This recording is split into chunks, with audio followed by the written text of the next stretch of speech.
I'm talking to Angela Terry, the founder and CEO of One Home, which is a social enterprise dedicated to helping people to fight against the worst effects of climate change.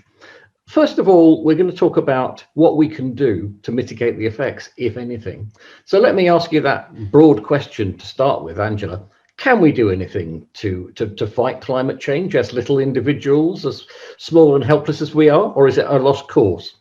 So the brilliant news is absolutely everyone can do something to tackle climate change.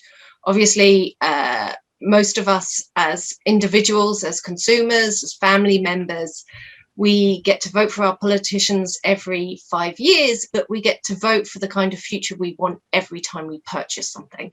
And that's where it becomes really important that between yourself and your community, we actually have way more power than people ever imagine, both in terms of influencing our politicians, but also in terms of driving business to go green and sustainable. So we also can individually cut our carbon footprint, and we can raise our voice to push our leaders to go faster in terms of tackling this crisis. Historically, concern about the environment was seen as a rather niche activity, or possibly even slightly eccentric. Do you think it now has become really mainstream?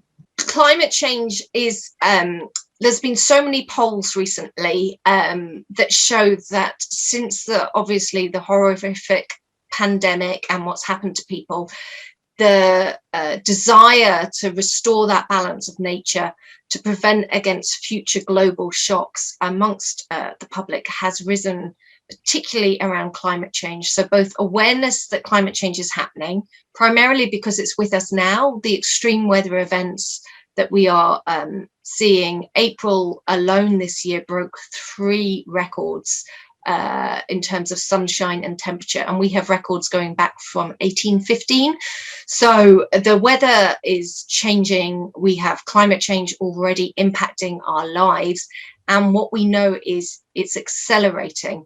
So people are becoming more aware of it. They've seen how dreadful the pandemic was, and so most of the polls show that not only are the majority wanting to do something personally about climate change, but they want politicians to act with the same urgency on the climate crisis as they have around the COVID pandemic. What can we do as individuals and as individual families to mitigate against the effects of climate change?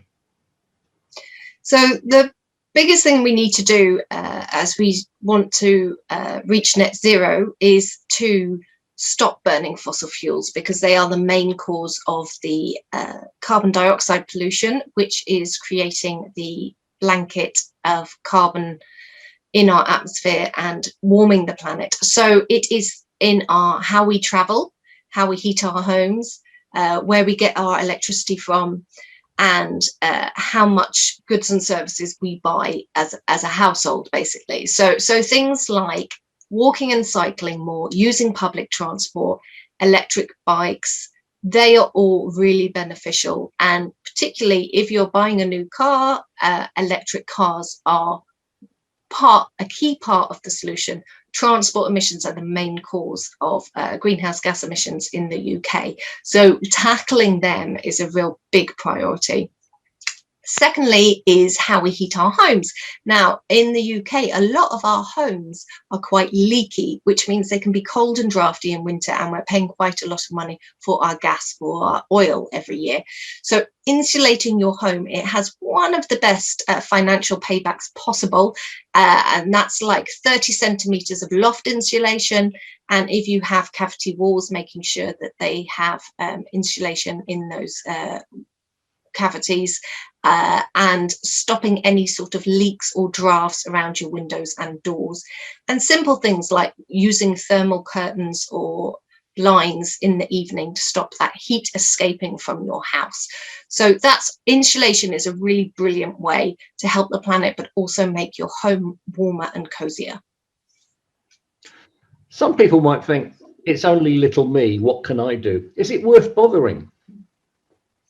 Absolutely. So what we see is that the aggregation, so everyone making these changes, it sends a signal to the marketplace and to politicians so they can go faster. So, for example, petrol and diesel cars are now going to be banned from 2030, and that's only been made possible because of how popular electric cars have become. They've actually started to outsell conventional petrol and diesel cars. So the transition is happening, and it's happening really fast, and that's what's really incredible. The climate change is terrible. There is no getting around that. We should never have got to this situation if politicians and businesses had listened to the scientists, but we are where we are. But what is refreshing is A, we have all the solutions we need, but B, that change is going to happen so dramatically. So I would always say to people, don't despair, take action. Angela Terry of One Home, thank you very much indeed. Thank you, Tony.